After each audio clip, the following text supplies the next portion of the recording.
हाँ, नमस्कार। History six class के हिस्ट्री के इस नए वीडियो में आपका स्वागत है। आज हम लोग पढ़ेंगे नए प्रश्न नए विचार। ये बहुत इंपॉर्टेंट चैप्टर है। ये चैप्टर देख के आपको लग रहा होगा क्या है, लेकिन इसमें हम लोग पढ़ेंगे बौद्ध धर्म, जैन धर्म और उपनिषद। बौद्ध धर्म, जैन धर्म का कितना इंपॉर्टेंट रोल है एंशियंट हिस्ट्री में, ये आप लोग को भली भांति पता होगा। तो आइए हम लोग देखते हैं कि इसको हम लोग कैसे पढ़ेंगे। इस चैप्टर को हम लोग पढ़ेंगे मुख्यतः पांच बिंदु के अंतर्गत। बुद्ध की कहानी पढ़ेंगे, उपनिषद पढ़ेंगे, जैन धर्म पढ़ेंगे, संघ क्या होता है पढ़ेंगे, बिहार पढ़ेंगे और थोड़ा सा स्तूप देखेंगे, चैत्य देखेंगे और आपके एनसीईआरटी किताब में दो चित्र दिया गया है, हम लोग उसको देखेंगे। तो हम सबसे पहले समझते हैं कि ये चैप्टर है क्या, नए प्रश्न और नए विचार। ये नया प्रश्न क्या है, ये आप लोग को सबसे पहले जानना होगा कि नया प्रश्न क्या है और नया विचार क्या आया। प्रश्न का चर्चा हम लोग बाद में करेंगे। हम लोग विचार के बारे में यहाँ दो विचार पढ़ेंगे, ठीक है। एक विचार आया बुद्ध और दूसरा आया जैन यानी बौद्ध। बुद्ध नहीं पढ़ेंगे हम लोग, बौद्ध पढ़ेंगे, बौद्ध धर्म पढ़ेंगे और दूसरा विचार हम लोग पढ़ेंगे जैन धर्म। ये दो नया विचार आया। तो प्रश्न क्या आया, प्रश्न आया कि हम लोग क्या देखें। अभी इससे पहले क्या देखें कि लोहा का खोज हो गया,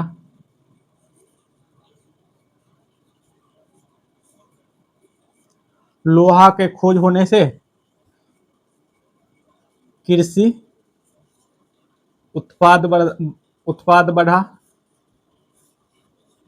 कृषि उत्पाद बढ़ा तो क्या हुआ, व्यापार वाणिज्य का विकास हुआ।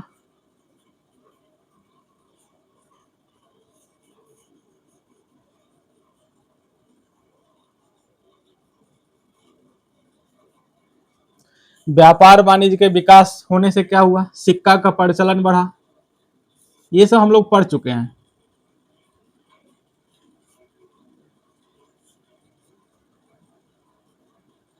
और ये सारे चीज के कारण नगर का विकास हुआ, जिसको हम लोग द्वितीय नगरीकरण पढ़े थे।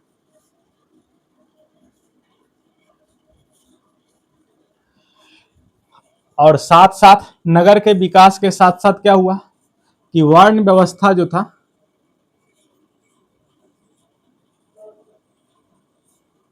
वर्ण व्यवस्था जन्म के आधार पे हो गया कि राजा का बेटा राजा और शूद्र का बेटा शूद्र बनेगा। अब ये जन्म के आधार पर जो वर्ण व्यवस्था था, इसके बारे में हम लोग पढ़ चुके हैं कि वर्ण व्यवस्था में चार वर्ण थे, ब्राह्मण, क्षत्रिय, वैश्य और शूद्र। ये चार वर्ण थे वर्ण व्यवस्था में। अब क्या है कि इस ब्राह्मण को जो है सो प्रिविलेज प्राप्त था, इनको टैक्स नहीं लगता था, ठीक है, हर चीज में इनको सुविधा मिलता था। ये क्षत्रिय थे कि ये युद्ध लड़ते थे, लेकिन यानी सारा काम इन्हीं के अनुसार करना पड़ता था। वैश्य में बहुत लोग बहुत बड़े बड़े अमीर थे, लेकिन फिर भी ये दो वर्ण से ही नीचे रहना पड़ता था। और शूद्र का क्या हाल था वो तो आप समझ ही सकते हैं, ठीक है। तो क्या था कि ये तीनों वर्ण ना इस वर्ण व्यवस्था से तबाह हो गए थे। ये लोग बोल रहे थे कि नहीं, हमको ऐसा व्यवस्था नहीं चाहिए, हम इतना बड़ा है, हम राजा हैं, फिर भी हम ब्राह्मण के नीचे रह रहे हैं। ये बोलते थे कि हम वैश्य, हम इतने बड़े बिजनेसमैन हैं, इतना पैसा है हमारा, हम किसी के नीचे क्यों रहे, ठीक है। ये तीनों लोग जो है सो तबाह हो गए थे। और ये तीनों लोग क्या चाह रहे थे, परिवर्तन चाह रहे थे। इसी परिवर्तन के तहत दो नया विचार आया। क्या आया, नया विचार। और दो नया विचार क्या आया, एक आया बौद्ध धर्म का विचार और दूसरा विचार आया जैन धर्म। और ये दोनों विचार में वर्ण व्यवस्था का घोर विरोध किया गया और वर्ण व्यवस्था के खिलाफ ही ये दोनों विचार आए थे। तो हम लोग इस चैप्टर में यही दो विचार के बारे में पढ़ेंगे, बौद्ध और जैन। और थोड़ा सा हम लोग देखेंगे उपनिषद के बारे में, क्योंकि ये भी एक नया टाइप का विचार ही आया था। तो आइए हम लोग अपने चैप्टर को अब शुरू करें।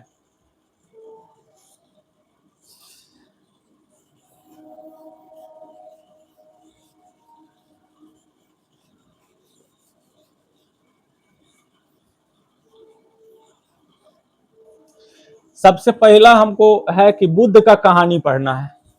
तो हम लोग सबसे पहले क्या पढ़ेंगे? बुद्ध की कहानी। हम आपको पूरा एनसीईआरटी ही पढ़ा रहे हैं, थोड़ा सा इनपुट दे रहे हैं, इसलिए हम एनसीईआरटी के हिसाब से ही चल रहे हैं। अब बुद्ध की कहानी में हम लोग बुद्ध के जन्म से लेकर के भगवान बुद्ध के मृत्यु तक की कहानी पढ़ेंगे। तो क्या हुआ कि एक राज्य था, नाम था कपिल वस्तु।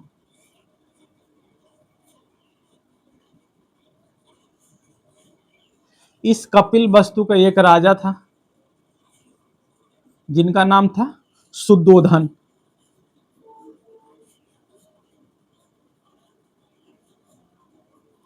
इस राजा का नाम था शुद्धोधन। ये शुद्धोधन जो थे ये शाक्य कुल के थे। किस कुल के? शाक्य कुल। और इस शाक्य कुल में एक शाखा था गौतम। गौतम शाखा के थे। इस शुद्धोधन का जो है शादी हुआ था महामाया से।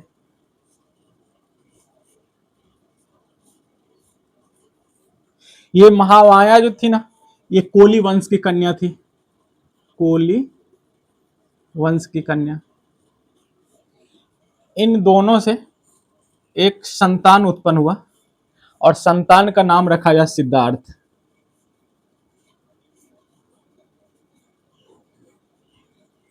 यही सिद्धार्थ बाद में चल के बुद्ध बने। तो ये इनका क्या था? बचपन का नाम था।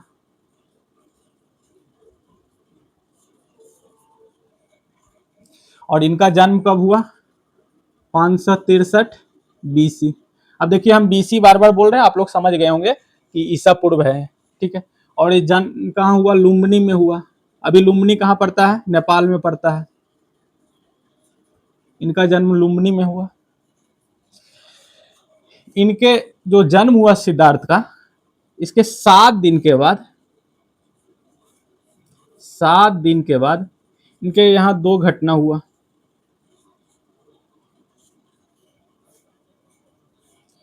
पहला घटना हुआ कि इनकी जो माता थी महामाया, उनका मृत्यु हो गया। माता का मृत्यु। माता के मृत्यु हो गया। तो माता के मृत्यु हो जाने से अब बड़ा चिंतित थे कि 7 दिन के बच्चा को कौन पालेगा, कौन पोसेगा। इनकी एक मौसी थी। माता के मृत्यु होने के बाद एक मौसी थी, नाम था प्रजापति गौतमी। ये मौसी भी थे और बाद में इनकी सौतेली माँ भी बन गई।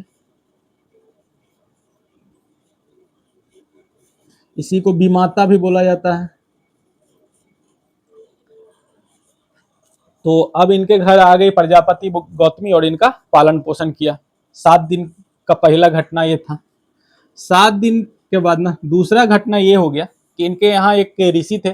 पहले राजा महाराजा के घर में बहुत सारे ऋषि लोग रहते थे और जब बच्चे जन्म लेते थे तो आते थे, उनका यानी छठी का संस्कार करते थे। फिर उनके बारे में यानी उनका कुंडली बनाया जाता था, उनका भाग्य बताया जाता था कि इनको कैसे यानी आगे बढ़ाना है। तो इनके यहाँ एक ऋषि आए। ऋषि का नाम था कौंडिन्य।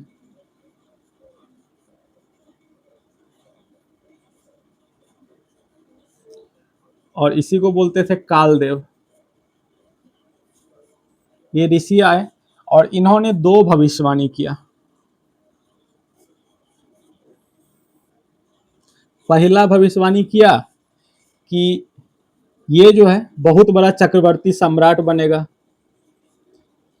चक्रवर्ती सम्राट बनेगा। और दूसरा भविष्यवाणी कर दिया कि अगर चक्रवर्ती सम्राट नहीं बनेगा तो ये बहुत बड़ा सन्यासी बन जाएगा।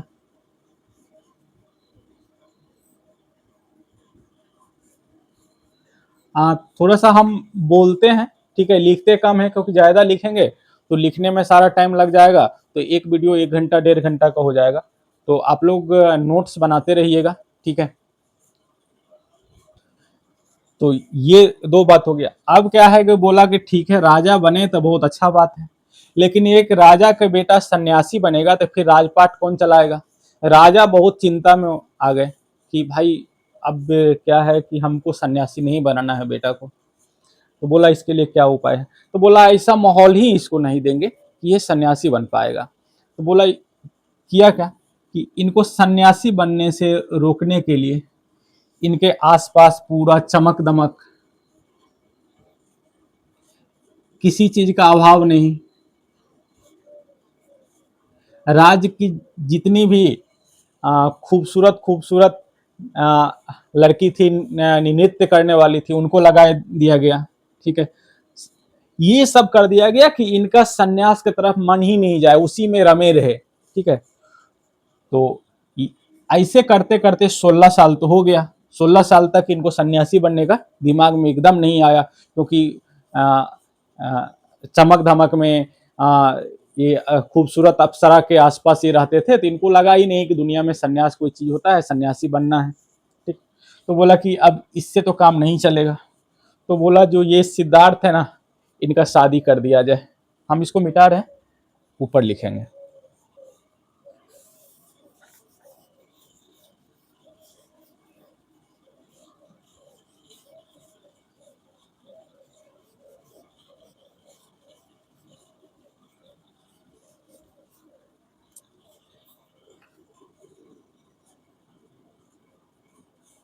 ये सिद्धार्थ है, इनका 16 वर्ष की उम्र में इनका शादी जो है सो एक लड़की थी यशोधरा,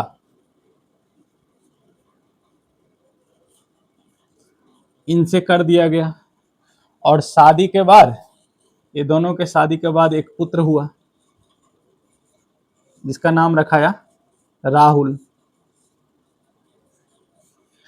अब सब समझे कि ये जो है सिद्धार्थ अब शादी भी हो गया, बाल बच्चा भी हो गया, तो अब सन्यास की तरफ नहीं जाएगा। अब कहाँ हम लोग के भी समाज में होता है कि चलो शादी कर दो सुधर जाएगा, ठीक है। तो बोला अब सन्यास की तरफ जाएगा नहीं, तो अब धीरे धीरे इनको राजकाज भी सीखना चाहिए। इनको बोला गया कि जाइए आप थोड़ा सा देखिए राजकाज कैसे चल रहा है, आप घूमिए। ये एक दिन जो है सो निकले, और साथ में इनके साथ इनका सारथी, सारथी का नाम था चन्ना, और घोड़ा का नाम था कंथक। ये तीनों निकले, ठीक है। कहाँ निकले? राज्य के भ्रमण पे। ये सिद्धार्थ निकले राज्य के भ्रमण पर। ये राज्य के भ्रमण पे निकले ना, इनको 3 दृश्य दिखाई दिया। सबसे पहला दृश्य दिखाई दिया कि एक बूढ़ा आदमी देखा। आज तक ये उस टाइप का बूढ़ा देखे ही नहीं थे कि एकदम थरथरा रहा है, उसके पूरा मांस गल गया है, सिर्फ हड्डी ही दिख रहा है, ठीक है। आज तक ये राजमहल में कभी नहीं देखे थे। ये पूछे ये क्या है, तो बोला एक बूढ़ा आदमी है सर, और सब आदमी एक दिन ऐसा ही होंगे, बूढ़ा ही होंगे। फिर कुछ दूर आगे गए तो दूसरा दृश्य दिखाई दिया। एक बीमार आदमी दिखा, एकदम उसको बीमारी हो गया था जोर जोर से चिल्ला रहा था, उसको दर्द सहा नहीं जा रहा था, ठीक है। बोला ये क्या है, तो बोला सर ये बीमार है, और हर आदमी कभी न कभी बीमार पड़ता है। थोड़ा सा और आगे गया तो एक मृत आदमी को देखा कि उसको जो है सो अर्थी पे लेटाया हुआ था, और सब राम नाम सत किए जा रहा था, उसको लेके जा रहा था, और उसके परिवार के लोग रो रहे थे। तो बोले ये क्या है, तो बोला सर ये मर गया, इसका जीवन लीला खत्म हो गया, और ऐसा सबको सबके साथ। बोला मेरे साथ भी होगा, तो बोला हाँ। ये टेंशन में आ गए कि क्या हम आज हैं और क्या हो जाएंगे। उसके बाद कुछ और आगे गए ना, तो एक सन्यासी को इन्होंने देखा, और ये सन्यासी ना बड़ा खुश था, एकदम सारंगी बजा रहा था, रमता जोगी बाता पानी कर रहा था, ठीक है। बोले ये क्या है भाई, तो बोला सर ये सन्यासी हो गया, इसको दुनियादारी से कोई मतलब नहीं है, अपना घर परिवार संपत्ति सब छोड़ के और बस दुनिया में अपना घूम रहा है, आनंद ले रहा है। इनके दिमाग में ना ये सन्यासी वाला बात बैठ गया। ये बोले कि भाई हमको भी यही बनना है, और तब से इनके मन में क्या हो गया, वैराग्य जाग गया, वैराग्य जाग गया।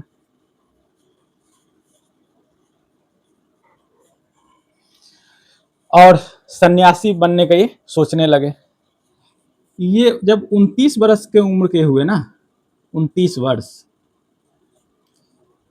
तो ये क्या कि एक दिन रात में घर से निकल गए, और घर से निकल गए यानी गृह त्याग कर दिए, और ये अपने साथ सारथी, चन्ना और घोड़ा, कंथक को ले गए। ये नाम पूछ लेता है इसीलिए लिख दिए। और ये कहाँ निकल गए, ज्ञान के प्राप्ति के लिए निकल गए।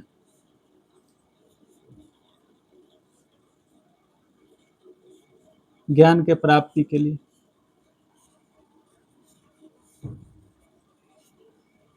ये जो गृह त्याग किए थे, ये जो घर से निकले थे, इस क्रिया को बोला जाता है महाविनिष्कर्मण।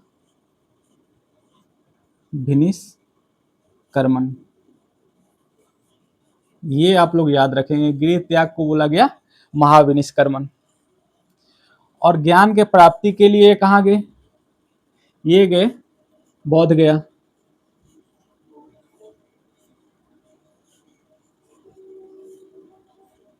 बौद्ध गया में ना एक पेड़ था, एक नदी था जिसका नाम था निरंजना। ये फल्गु का सहायक नदी था, आपको कहीं कहीं फल्गु भी लिखा हुआ दिखने। इसके किनारे एक पीपल का पेड़ था।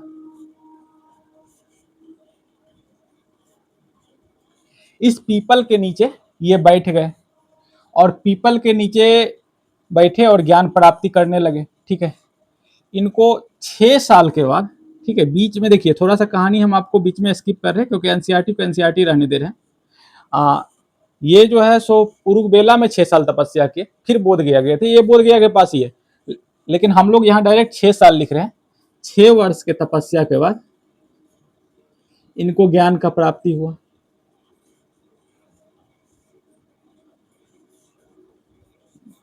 ज्ञान का प्राप्ति कहाँ हुआ, पीपल के पेड़ निरंजना नदी के किनारे। ठीक है, और जब ज्ञान का प्राप्ति हुआ तो इस स्थिति को बोला गया संबोधि, यानी बुद्ध के ज्ञान के प्राप्ति को क्या बोला गया, संबोधि। और जिस पीपल के पेड़ के नीचे इनको ज्ञान का प्राप्त हुआ, इसको बोला गया संबोधि वृक्ष।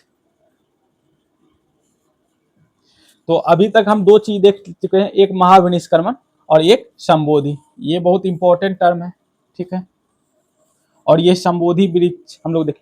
अब इनको ज्ञान मिल गया तो सोचे कि भाई हमको उपदेश देना है। अब ये ज्ञान है तो ज्ञान तो रख के सराहने का चीज नहीं है, ज्ञान है तो उसको बांटना चाहिए।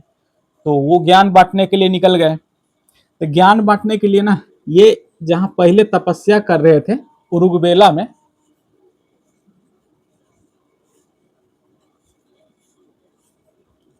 यहां इनके साथ इनका 5 मित्र था।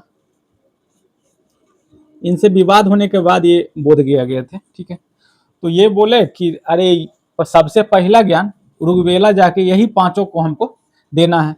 लेकिन जब ये उरुगवेला गए तो पता चला कि नहीं, ये लोग जो है उरुगवेला नहीं, सारनाथ चले गए हैं, सारनाथ चले गए हैं। तो बुद्ध जी है, ये सारनाथ गए, और सारनाथ में इसी 5 लोग को अपना पहला प्रवचन दिया, पहला उपदेश सारनाथ में दिया। और ये जो पहला उपदेश था इसको बोला गया धर्म चक्र प्रवर्तन। धर्म चक्र प्रवर्तन।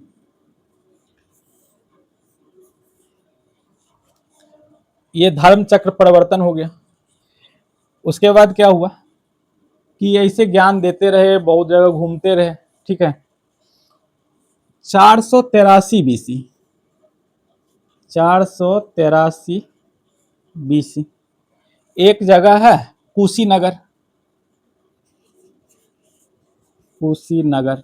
इसको कहीं के कुशीनाड़ा भी लिखा हुआ दिखेगा, ठीक है। और ये मल जनपद का राजधानी था, मल का राजधानी। और यहाँ इनका 80 वर्ष के उम्र में 80 वर्ष के उम्र में मृत्यु हो गया। और इस मृत्यु को बोला गया महापरिनिर्वाण।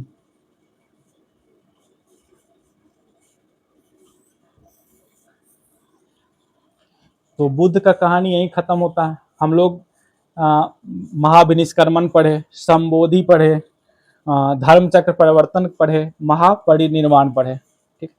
ये बुद्ध का कहानी था। बुद्ध का कहानी यही खत्म होता है, यानी पहला टॉपिक आपका खत्म हो गया।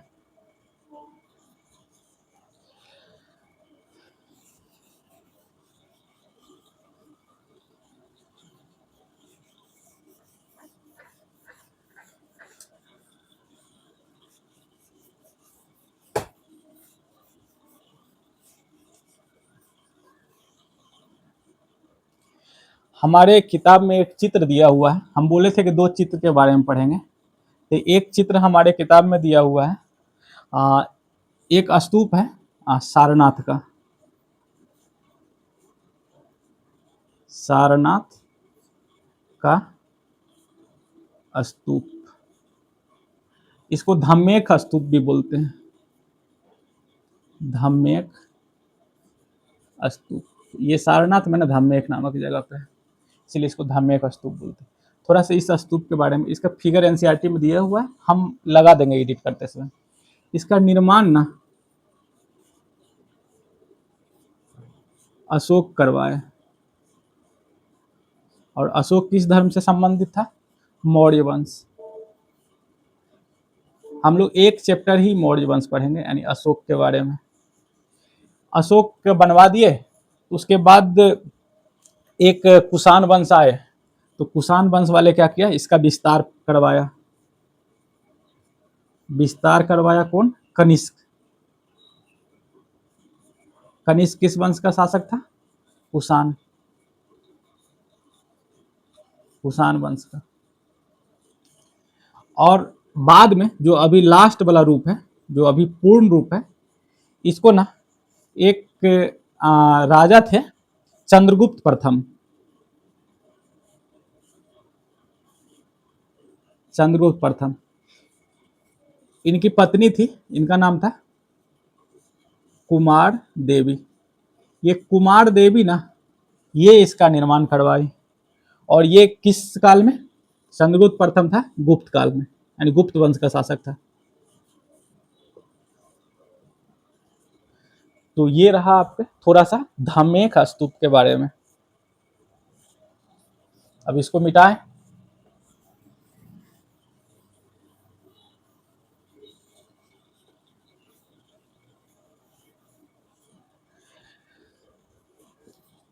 अब थोड़ा सा हम लोग बौद्ध धर्म का शिक्षा देख लेते हैं कि भगवान बुद्ध ने क्या क्या शिक्षा दिया। हाँ, वहां जो आपको बताए थे, जब भगवान बुद्ध को ज्ञान का प्राप्ति हो गया ना, संबोधि का प्राप्ति, तो उनका नाम सिद्धार्थ से बुद्ध पड़ गया, ठीक है। और फिर उसका नाम गौतम बुद्ध पड़ा। तो गौतम बुद्ध पढ़ने का ये रीजन था कि उनकी जो मौसी थी सौतेली माँ, उनका नाम था प्रजापति गौतमी, तो एक उनके नाम पे, और दूसरा जो इनका जो वंश था वो गौतम शाखा का था। तो ये दोनों के नाम पे बुद्ध का नाम गौतम बुद्ध हम लोग जानते हैं, ठीक है। अब हम लोग शिक्षा थोड़ा सा इसका देख ले। तो बौद्ध धर्म का जो भी शिक्षा था ना, वो प्राकृत भाषा में दिया जाता था। प्राकृत, ये प्राकृत भाषा क्या होता था कि वहां के लोकल लोग जो आम बोलचाल में बोलते थे ना, उसको बोलते थे प्राकृत भाषा। और दूसरा बात था, इनका मध्यम मार्गीय था, मध्यम मार्ग। इनका कहना था ना कि आपको अगर कुछ भी प्राप्त करना है तो बहुत ज्यादा कष्ट से प्राप्त नहीं होगा और बहुत आराम से नहीं प्राप्त होगा। आपको एक बीच का रखना होगा जो सब दिन, जैसे आप तैयारी कर रहे हैं कंपटीशन का, तो आप 1 महीना तक लगातार बैठ के पढ़े, खाए पिए नहीं, तो तबीयत खराब हो जाएगा, आपसे कंपटीशन क्लियर नहीं होगा। और आराम से सोए रहे तब भी नहीं होगा। यानी उसके लिए एक रूटीन चाहिए कि 6 घंटा या 8 घंटा या 10 घंटा आपको रोज पढ़ना है, रेगुलर पढ़ना है, तभी आप सफल होंगे। तो वही है मध्यम मार्ग। ठीक है, तो इनका कहना है कि सफलता पाने के लिए ना आपको मध्यम मार्ग को अपनाना होगा, और इन्होंने भी मध्यम मार्ग को अपनाया। इन्होंने 4 आर्य सत्य दिए, 4 आर्य सत्य। ये 4 आर्य सत्य क्या था? इन्होंने सबसे पहले बोला कि संसार दुखमय है। सबसे पहला बात बोला कि ये जो संसार है ना, ये दुखमय है।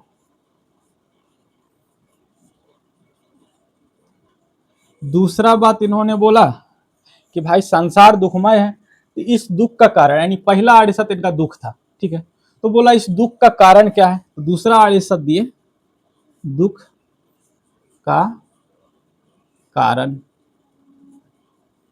तो बोला दुख का कारण क्या है? तो बोले कि दुख का कारण जो है सो अज्ञानता है,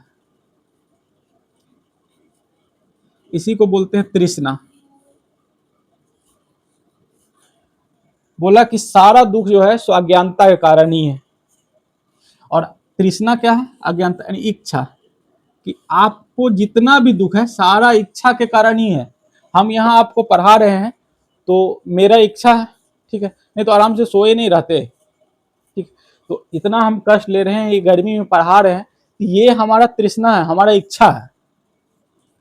तो पहला बोला कि संसार दुखमय है, और दूसरा बोला कि, फिर बोला कि दुख का कारण क्या है? तो दुख का कारण अज्ञानता है। तीसरा बात बोला कि ये दुख का यानी निरोध कैसे होगा, निषेध कैसे होगा? तो अगला बोला दुख निषेध। दुख निरोध भी कहीं कहीं लिखा रहता है, इसलिए ध्यान दीजिएगा। दुख निरोध, पहला बोला दुख, दूसरा बोला कि ये दुख का कारण क्या है, और तीसरा है कि दुख का यानी हटाने का उपाय क्या है, दुख का निरोध करने का उपाय क्या है। तो चौथा में इसका उपाय बताया, और चौथा जो दुख, तो उसको बोला गया दुख निरोध गामनी, यानी दुख निरोध मार्ग। दुख निरोध मार्ग, दुख का हटा। तो ये बोला दुख निरोध मार्ग क्या है भाई? तो दुख निरोध मार्ग के लिए इन्होंने बताया कि अष्टांगिक मार्ग। अष्टांगिक मार्ग, इन्होंने 8 रास्ता दिखाए, उसके तहत बोला कि ये 8 रास्ता आप अपनाओ, आपका दुख खत्म हो जाएगा। हम लोग यहाँ अष्टांगिक मार्ग का चर्चा नहीं करेंगे, नहीं तो बहुत लंबा हो जाएगा। हम लोग 11th या 12th में हम लोग पढ़ेंगे इसको, यानी पूरा बौद्ध धर्म के एक चैप्टर में पढ़ेंगे, वहां बहुत विस्तार से पढ़ेंगे। तो ये था अष्टांगिक मार्ग। बुद्ध ना एक बात और बोले, बोले आप जो कर्म कर रहे हैं ना अभी, उस कर्म का फल ऐसा नहीं है किसी जन्म में। आप अगर अच्छा कर्म कर रहे हैं तो उसका अच्छाई जो है अगले जन्म में भी मिलेगा, और अगर आप बुरा कर्म कर रहे हैं तो ऐसा नहीं है कि इसी जन्म में आपका छोड़ दिया, आपको अगले जन्म में भी ये बुराई परेशान करेगा, और वहां भी इसका यानी भोगन करना पड़ेगा। तो इसका क्या मतलब था कि अगले जन्म में करना पड़ेगा? इसका मतलब था कि बौद्ध धर्म जो है जो पुनर्जन्म पे भरोसा करते थे।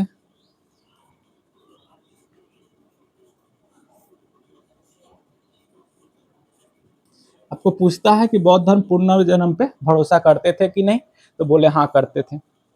जब बुद्ध मरने वाले थे, उनसे पहले पूछा गया कि महाराज आप तो मर रहे हैं, अब तो मान लो थोड़ा दिन के बाद आप मर जाएंगे, तो फिर आपका उत्तराधिकारी कौन होगा, कौन ये बौद्ध धर्म को चलाएगा? तो इन्होंने बोला कि बौद्ध धर्म को चलाएगा संघ। तो बोला उत्तराधिकारी जो है इनका, ये उत्तराधिकारी कौन होगा? इनका उत्तराधिकारी होगा संघ। तो हम लोग क्या पढ़ेंगे? संघ पढ़ेंगे कि ये संघ क्या होता है। ठीक है, हम लोग अब 1 नंबर टॉपिक्स पढ़ लिए थे, अब हम लोग पढ़ेंगे 4 नंबर टॉपिक्स, संघ। तो आइए हम लोग देखते हैं कि संघ क्या होता है।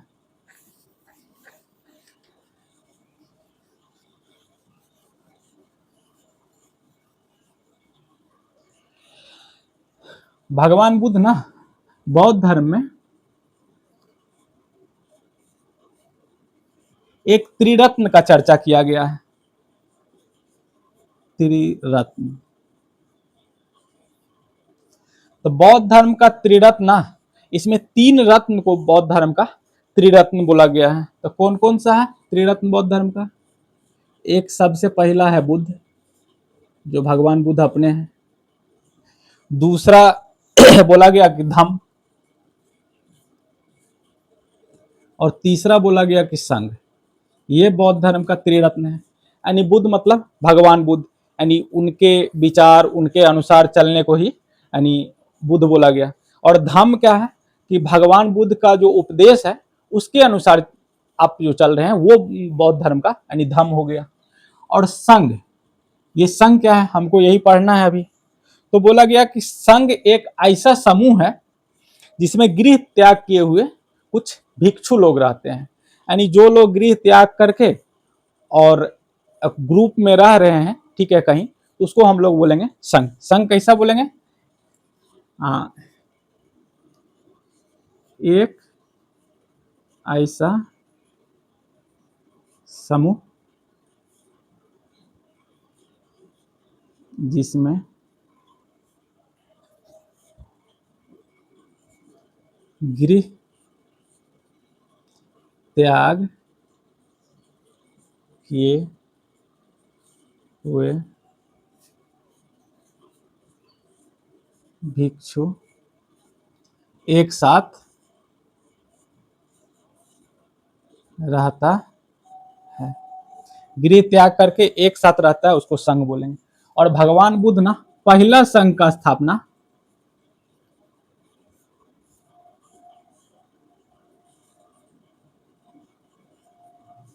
सारनाथ में किए थे। पहला संघ का स्थापना सारनाथ में।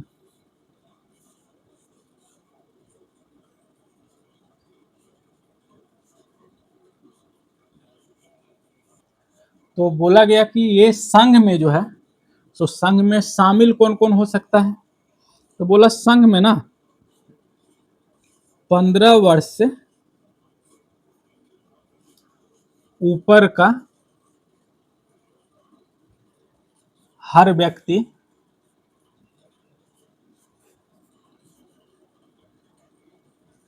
शामिल हो सकता है। लेकिन कुछ अपवाद बताए कि ये लोग नहीं होंगे शामिल। तो कौन सब नहीं होंगे शामिल? तो 15 वर्ष से कम वाले, उसके बाद बोले अपाहिज नहीं होगा शामिल,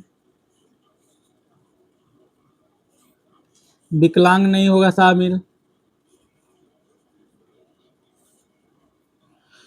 सैनिक नहीं होगा शामिल, ऋणी नहीं होगा शामिल, उसके बाद महिला नहीं होगी शामिल, दास नहीं होगा शामिल, बीमार व्यक्ति शामिल नहीं होगा। लेकिन आपके एनसीईआरटी में ना यानी दिया हुआ है कि 15 वर्ष से कम उम्र का जो बच्चा है अपने माता पिता या अभिभावक से अनुमति लेके शामिल हो सकता है। ऋणी व्यक्ति जिसका ऋण लिया हुआ है उससे अनुमति लेके शामिल हो सकता है। महिला जो है सो अपने पति के आज्ञा से शामिल हो सकता है। दास जो है सो मालिक के अनुमति से संघ में शामिल हो सकता है। लेकिन महिला के बारे में बोला जाता है कि महिला को आनंद के कहने पर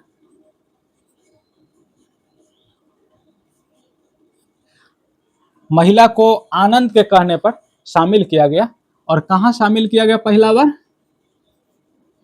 वैशाली में। और किसको शामिल किया गया? सबसे पहली महिला कौन थी संघ में शामिल होने वाली? तो प्रजापति गौतमी, जो इनकी सौतेली माँ थी, सबसे पहला संघ में यही शामिल हुए। तो बोले कि भाई ये संघ जो है सो चलेगा कैसे? जैसे हमारा देश कैसे चल रहा है? हमारा देश चल रहा है संविधान से कि सबको एक अधिकार दिया गया है और उस अधिकार के हिसाब से सबको चलना है। तो बोला संघ कैसे चलेगा? तो बोला कि संघ चलेगा एक नियम से। तो संघ के नियम, इस नियम को ना विनय बोला गया, बोला संघ चलेगा विनय से। और जितना नियम बनाए भगवान बुद्ध, जो जो नियम बनाए उसको ना एक जगह यानी संकलित किया गया, एक जगह इकट्ठा किया गया, एक जगह यानी डाल के लिखा गया, तो उसको बोला गया विनय पिटक।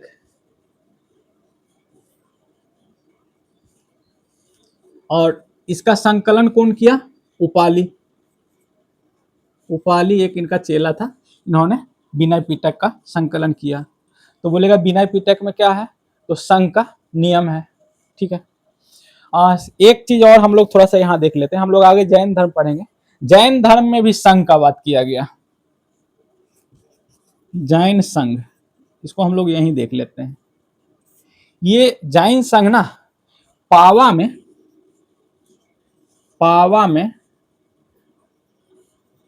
महावीर स्वामी के द्वारा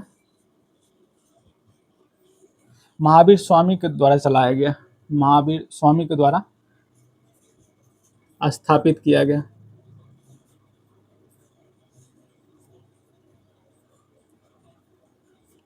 और इस संघ का नाम दिया चतुर्विधि संघ। चतुर्विधि संघ। ये चतुर्विधि संघ में ना 4 लोग थे, भिक्षु, भिक्षुनी, श्रावक और श्राविका। ठीक है। ये हम लोग का यहाँ हो गया। अब क्या बोले कि ये जो संघ में रहने वाले आदमी हैं, इनका काम क्या होगा? तो बोला ये सादा जीवन जिएंगे, सादा जीवन, उच्च विचार। उसके बाद बोले कि ये भिक्षाटन करके खाएंगे। उसके बाद बोले कि लोग के बीच जाके शिक्षा देंगे, ये शिक्षा देने का काम करेंगे। उसके बाद अगर समाज में, गांव में कोई आपसी विवाद है तो उसको खत्म करेंगे। बौद्ध धर्म अभी भारत के अलावा श्रीलंका, म्यांमार, चीन, कोरिया, जापान, ये सब देश में भी बहुत ज्यादा प्रचलित है। तो आपका संघ हो गया यहाँ खत्म। अब हम लोग संघ के साथ पढ़ लेते हैं विहार।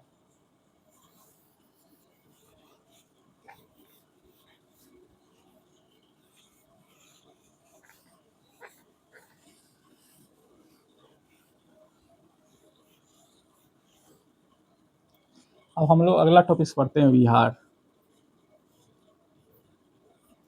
इसी विहार के नाम पे हमारे राज्य का नाम बिहार पड़ा है। ठीक है। देखिए, ये मान लिया एक संघ है, इस संघ में कुछ साधु संत रह रहे हैं, कुछ बौद्ध भिक्षु रह रहे हैं। ठीक है। और इसी में से जो है सो ये लोग यानी सुबह के टाइम में निकलते थे, यानी भिक्षाटन करते थे और समाज में जाके अपना ज्ञान बांटते थे, यानी शिक्षा देते थे। तो कुछ लोग इधर निकल गए, कुछ लोग इधर निकल गए, कुछ लोग इधर निकल गए, कुछ लोग इधर, कुछ लोग इधर, कुछ लोग इधर, ऐसे करके निकल जाते थे, आगे बढ़ते जाते थे। लेकिन क्या है कि जब बरसात का टाइम आता था तो आज के तरह जो है यातायात का उतना अच्छा व्यवस्था नहीं था, हर जगह पानी कीचड़, नदी था, नदी पार करके जाना पड़ता, तो बरसात में ये लोग नहीं जा पाते थे। ठीक है। तो बोले कि हमको बरसात में क्या करेंगे? ये लोग क्या है कि बरसात में कहीं गुफा है तो गुफा में जाके रह जाते थे। ठीक है। प्रकृति गुफा में, या कोई आदमी किसी गांव में रुके हैं तो कोई एक घर बनवा के दे दिए कि भाई आप लोग इसमें रहिए, तो उसमें रहते थे। तो जहां ये लोग संघ के लोग रहते थे, संघ के भिक्षु, ठीक है, उसको बोलते थे बिहार। बिहार किसको बोलेंगे? बिहार का परिभाषा क्या है? ज्ञान के प्रसार के क्रम में बौद्ध भिक्षु जहां रुकते थे विहार कहलाता था। ये बिहार क्या होता था? तो प्राकृतिक गुफा होता था,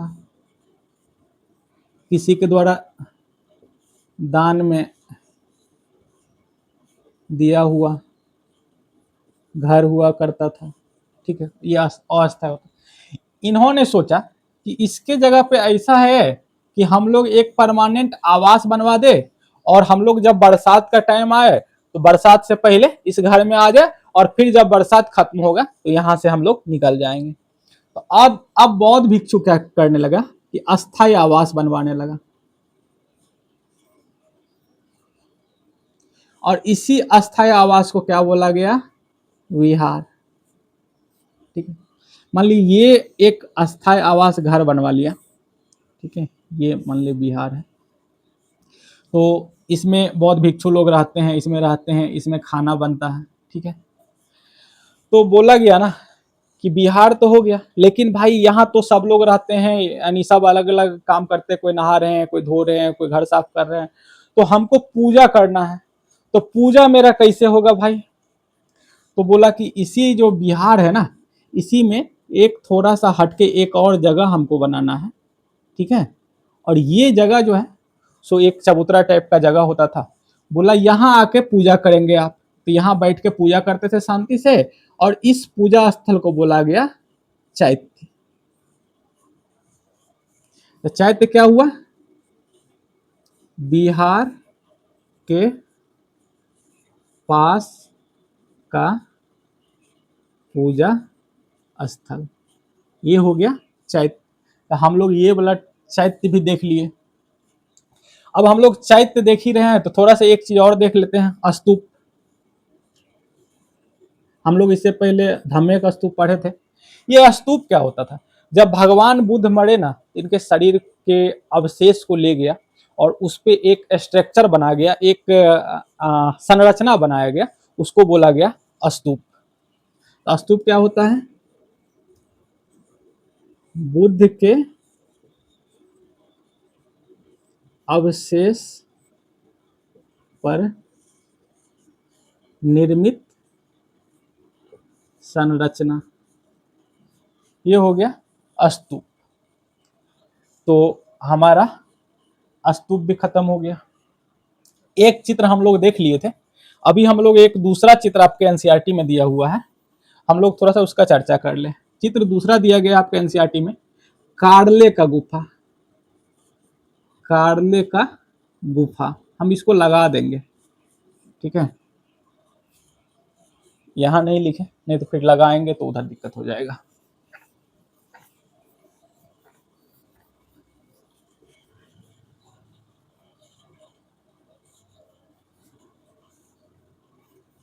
कार्ले का गुफा, ये कार्ले का गुफा कहाँ है? महाराष्ट्र में। ये बौद्ध धर्म का ना, हम लोग जब 11-12 में पढ़ेंगे तो हम लोग इसका शाखा पढ़ेंगे, हीनयान महायान। तो ये कार्ले गुफा ना हीनयान शाखा से संबंधित था, हीनयान शाखा से। और इसका जो निर्माण है, एक था पुलमावी, पुलमावी, वशिष्ठी पुत्र पुलमावी उसका नाम था, पुलमावी। ये सातकर्णी वंश का था,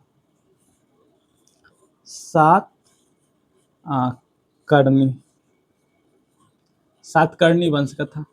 इन्होंने ये कार्ले के गुफा में चैत्य और विहार बनवाया था, विहार और चैत्य बनवाया था कार्ले के गुफा में। तो गुफा को खोद के 4 स्ट्रक्चर बनवाए थे, यानी क्या बनाए थे? 4 गुफा, यानी पहाड़ को काट के 4 गुफा बनाए कार्ले में। इसमें से एक चैत्य था और 3 विहार था। कार्ले गुफा महाराष्ट्र में हीनयान शाखा संबंधित है, पुलवामी ने इसको बनवाया, पुलवामी सतकर्णी वंश का था। और इस पहाड़ में 4 गुफा बनाया, जिसमें एक चैत्य और 3 विहार था।